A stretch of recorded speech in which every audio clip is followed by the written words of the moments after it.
13장 1절에 보시면 그날 예수께서 집에서 나가시죠. 그러니까 그날이 어떤 날일까요? 이 마태복음 읽기에 따르면 사람들이 종종 예수님 앞에 나와가지고 말하기를 그 앞부분 보시면 그 12장 38절 같은 경우에는 서기관과 바리새인 중에 몇 사람이 이렇게 말합니다. 선생님이여 우리에게 표적 보여주시기를 원합니다. 그 서기관과 바리새인들 중에서도 아마도 예수님을 뒤따르고 싶어하는 나도 뒤따를 수 있습니다. 그러려면은 좀 표적이 있어야 되겠습니다. 이렇게 이제 말하는 사람들이 있었다고 얘기해요. 또 혹은 예수께서 우리에게 말씀하실 때에 마태복음에 따르면 마치 그게 한날 이루어진 것처럼 느껴지게 기록되어 있어요. 그 어머니와 동생들이 예수님께 말하려고 밖에 서 있을 때 한 사람이 예수님께 가서 저 밖에 당신의 어머니와 동생들이 당신을 기다리고 있습니다. 그러자 예수께서 말씀하시죠. 누가 내 어머니이며 내 동생이냐? 그러면서 12장 50절에 나와 있는 것처럼 누구든지 하늘에 계신 내 아버지의 뜻대로 하는 자가 내 형제요 자매요 어머니다. 이런 말씀을 하시고 예수께서 이날 마치 이제 바깥으로 나가셔서 수많은 제자들 앞에 자 이제 내가 너희들에게 여러 가지 표적도 보여주겠다. 그 표적은 물론 이제 그 앞부분에는 이제 다른 표현이 있었습니다만 이제 비유로 말씀해 주시는 거예요. 그러니까 실제로 하늘나라의 비밀이 무엇인지 알려주시는 거예요. 그리고 또 한 가지는 예수님의 말씀, 아버지의 뜻대로 행하는 자가 진정한 의미의 나의 형제요 자매요 어머니가 된다라고 하는 말씀을 부연 설명해 주듯 오늘 본문이 구성되어 있습니다. 자, 이제 13장 보시면 3절 예수께서 비유로 여러 가지로 그들에게 말씀을 하십니다. 3절에 보시면 씨를 뿌리는 자가 뿌리러 나아가서 이 구절 때문에 3절 중간에 보시면 씨를 뿌리는 자가 뿌리러 나가서 그래서 예전에는 이 비유를 뭐라고 표현을 했어요? 씨 뿌리는 자의 비유다. 이런 표현을 많이 썼습니다. 이유는 3절에 이와 같이 표현이 되어 있기 때문에 그래요. 3절에 씨를 뿌리는 자가 뿌리러 나가서 그래서 씨를 뿌리는 자, 씨 뿌리는 자의 비유다. 근데 오늘 우리가 이제 읽고 있는 개역 개정판, 우리 개역 개정판이죠. 저도 이제 개역 개정판 사용하고 있는데 그 말씀의 그 중간에 제목처럼 이렇게 달아놓은 게 있어요. 그러니까 원래 성경에는 없는 거예요. 원래 성경에는 없는데 이걸 누가 만들었다고요? 출판업자들이 만들었다 그랬어요. 중간에 이렇게 집어넣는 거. 아니 여기 보시면 뭐라고 써있어요? 13장 위에 제가 가진 성경에는 본문은 까맣게 기록되어 있는데 13장이 13은 시퍼렇게 나와 있어요. 여러분 가지신 성경은 틀릴 수 있어요. 색깔이 틀려요. 그리고 그 위에 4가지 땅에 떨어진 씨 비유 이렇게 되어 있어요.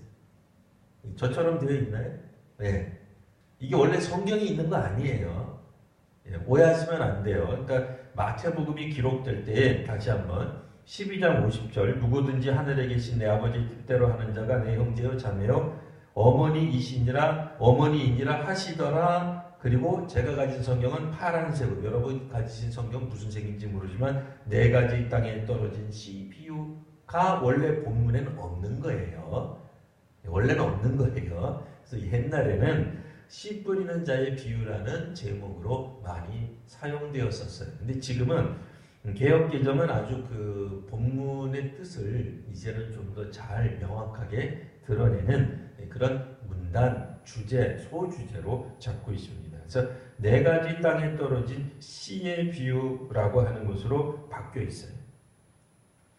자, 씨 뿌리는 자가 중요한 게 아니라 사실은 여기서 뭐가 중요하다는 거예요? 씨가 어떤 토양에 떨어졌는가, 어떤 땅에 떨어졌는가 라고 하는 것. 그 어떤 땅이냐, 어떤 몇 가지 종류가 있느냐, 그 4가지 종류는 뭘 의미하느냐, 그게 훨씬 더 중요하다는 거예요. 그래서 씨를 뿌리는 자의 사역은 물론 우리가 우선적으로 생각하건대 예수님의 사역일 겁니다. 그리고 나중에는 점진적으로 제자들의 사역이 되고 또 오늘날에는 교회의 사역이 될 겁니다.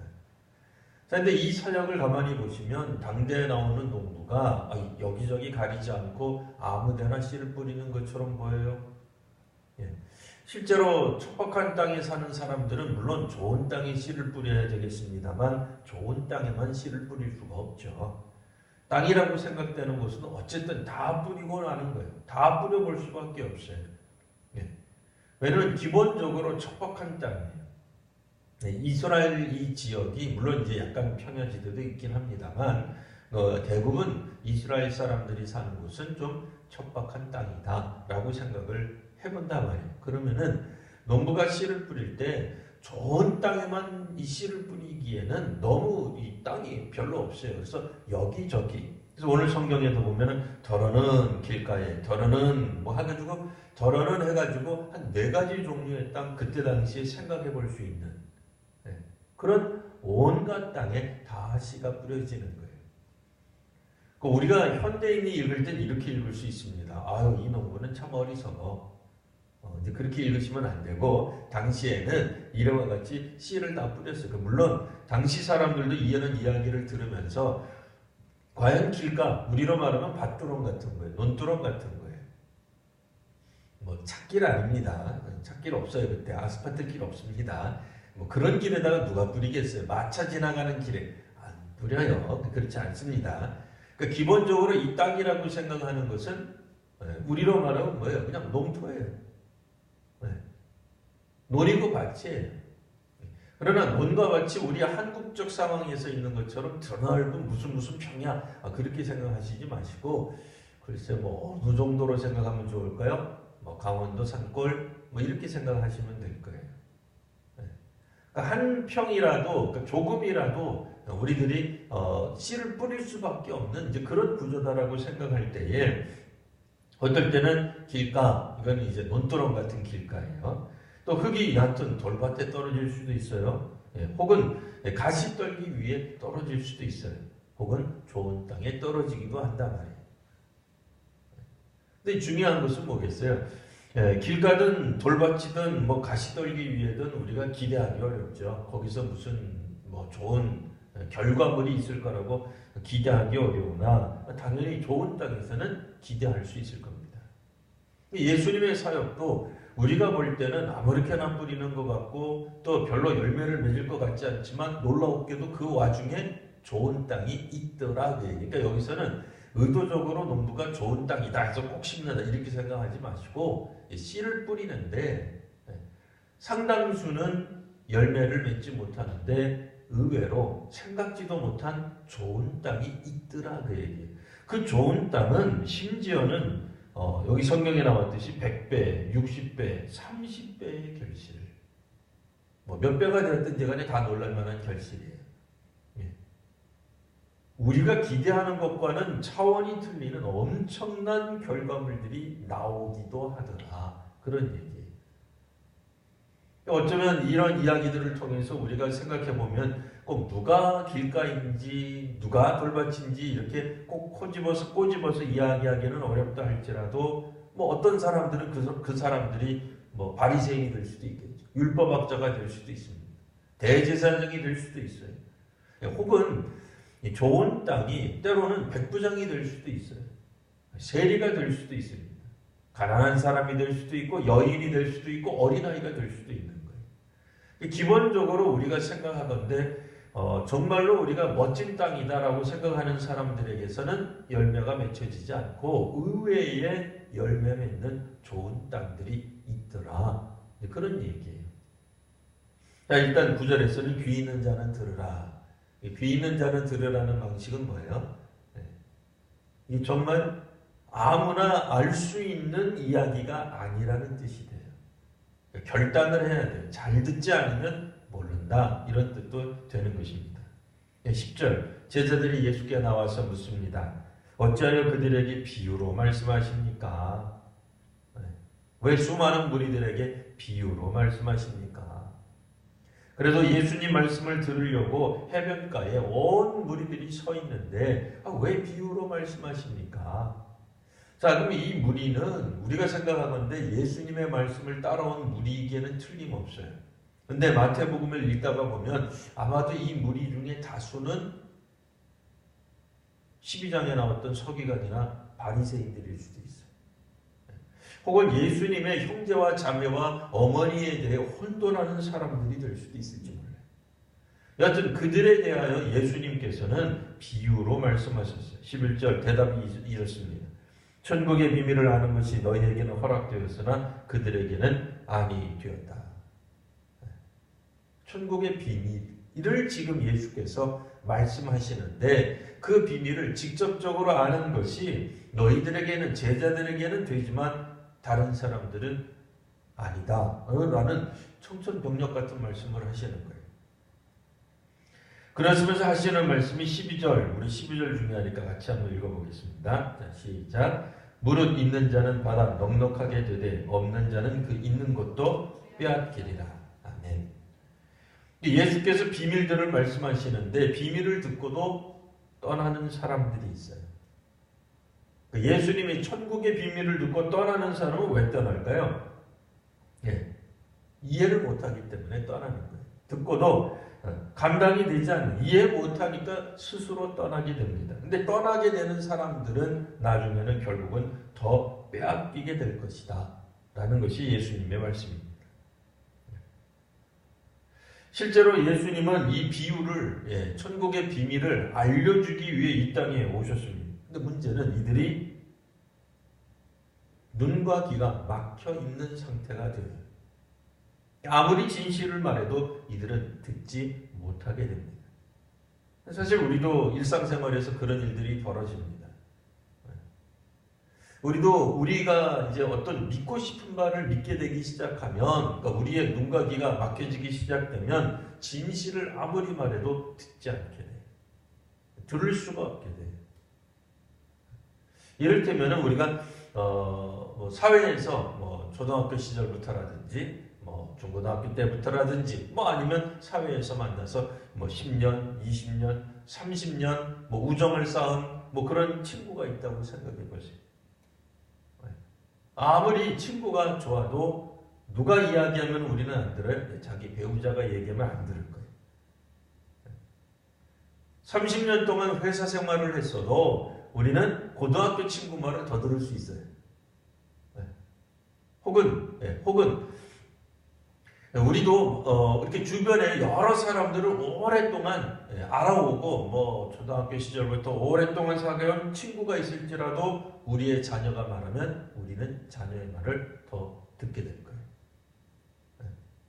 아무리 우리 친구가 진실을 말해줘도 우리는 우리 마음에 생각하기에 훨씬 더 가깝다는 사람, 친인척 이야기를 더 듣고는 아무리 진실을 말해줘도 안 듣게 돼요. 사람이 한번 마음이 닫혀지기 시작하면 우리로 말하면 뭐예요? 마음이 꼬이는 거예요. 상처받은 거예요. 삐진 거예요. 그 사람이 아무리 좋은 얘기해도 안 들려요. 그만해라. 난 네 말 다 콩으로 매주를 쓴다 그래도 안 믿는다. 그래가지고 마음을 닫아버리는 거예요. 예수님이 천국의 비밀을 아무리 얘기해 주셔도 이들이 예수님을 마음에 두지 않는 거예요. 왜 그렇죠? 우리의 보물이 있는 곳에 우리의 마음이 있어요. 예수님을 보물이라고 생각하는 사람은 예수님이 어디를 가시든지 따라가며 예수께서 하시는 말씀을 진리라고 받아들입니다. 그런데 자신의 보물이 다른 데 가 있는 거예요. 그게 자녀에게 갈 수도 있어요. 자기의 인생이 갈 수도 있어요. 보물이 이 땅에서의 성공하는 것이 자기의 보물일 수도 있어요. 그쪽에 가 있는 사람은 예수께서 하시는 말씀이 아무리 천국의 비밀을 말한다 할지라도 들리지 않게 돼요. 하늘나라에 관한 아무리 진실을 말해줘도 사람들이 듣지 못하게 돼요. 이 땅에서 복을 주는 종교를 따라가게 된다고 해요. 하다가 안 되면 자기가 스스로 종교를 만들어서라도 쫓아가는 게 사람들의 종교심이에요. 사람들이 우상을 만들어내잖아요. 자기가 빚은 그 우상에다가 절을 하잖아요. 자기도 알아요. 그 우상은 나무로 만들었거니, 거기에다가 자기가 금칠을 했거니 자기가 안다고. 그래도 그게 자기에게 복을 준다고 믿고 시작하고 따라가기 시작하면 아무리 예수께서 말씀을 해도 주의 제자들이 말을 해도 듣지 않게 되는 거예요. 오늘 본문에서는 예수께서 아무리 그 이전에는 선지자를 통하여 혹은 예수님이 직접 말씀해 주어도 사람들이 안 듣는다 말이에요. 15절 말씀에 보면 이 백성들의 마음이 완악하여져서, 중요한 게 그겁니다. 완악하여졌기 때문에 그래요. 그 귀는 듣기에 둔하고 눈은 감아버렸어요.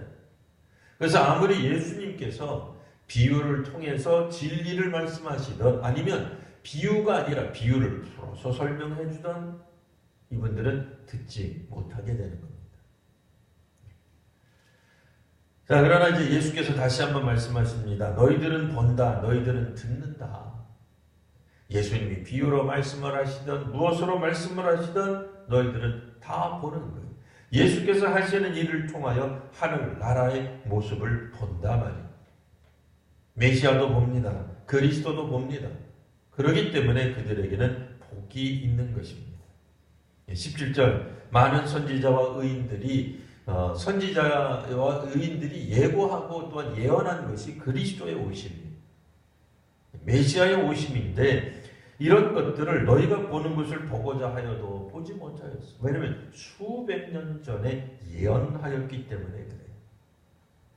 그들도 이 땅이 완전히 하나님의 통치가 이루어지는 세계가 오기를 간절히 소원했습니다. 힘이 하는 것이 아니라 아예 명확하게 하늘나라가 보여지기를 원했단 말이에요. 근데 이제 이 주의 제자들, 예수님의 뒤를 따르는 사람들, 누구예요? 바로 그들이 하나님 아버지의 뜻대로 행하는 자들이 바로 예수님의 형제여 자매여 어머니가 되는 거죠. 사람들은 와서 이야기를 합니다. 우리에게 표적을 보여주십시오.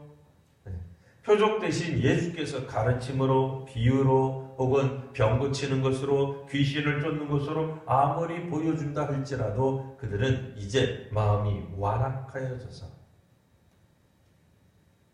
예수님을 통한 그 어떠한 사역도 받아들이지 않게 되는 것입니다.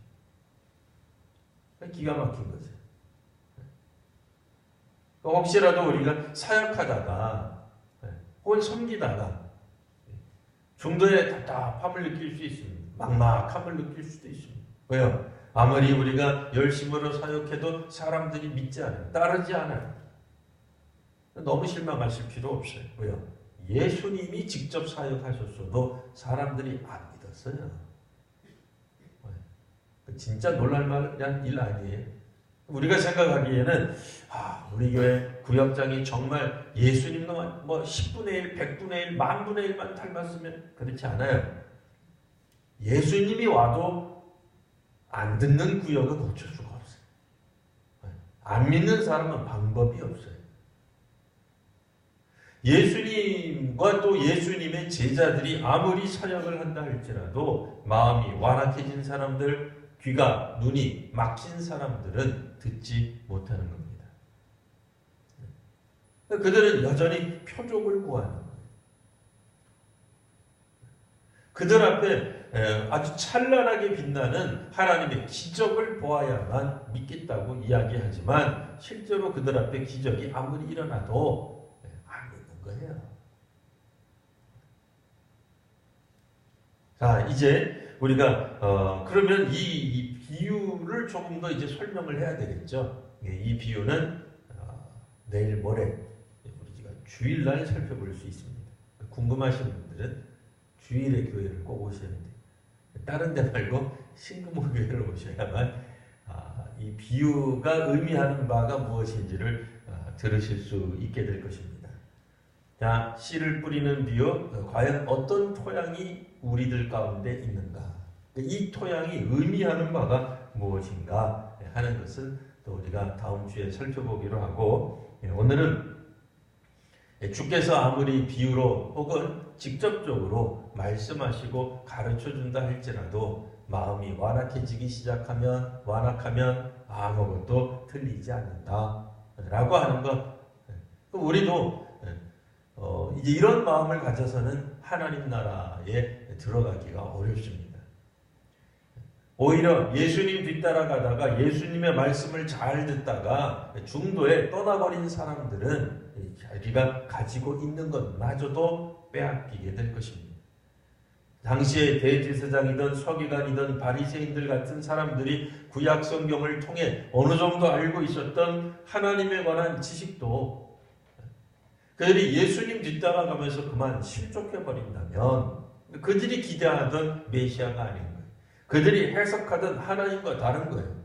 예수님이 해석해주는 하나님, 예수님이 해석해주는 하늘나라가 그들의 해석과 다르기 때문에 그들이 그만 상처를 받고 중도에 예수님 따르는 것을 포기한다면 결국 그들은 있는 것마저도 빼앗기게 될 것입니다. 그러나 있는 자는 받아서 넉넉해질 겁니다. 있는 자는 누구예요? 아버지의 뜻대로 행하는 사람이에요. 육신적으로 예수님의 형제여 자매여 어머니가 아니라 아버지의 뜻대로 행하는 사람이 예수님의 형제여 자매여 어머니가 되는 것입니다.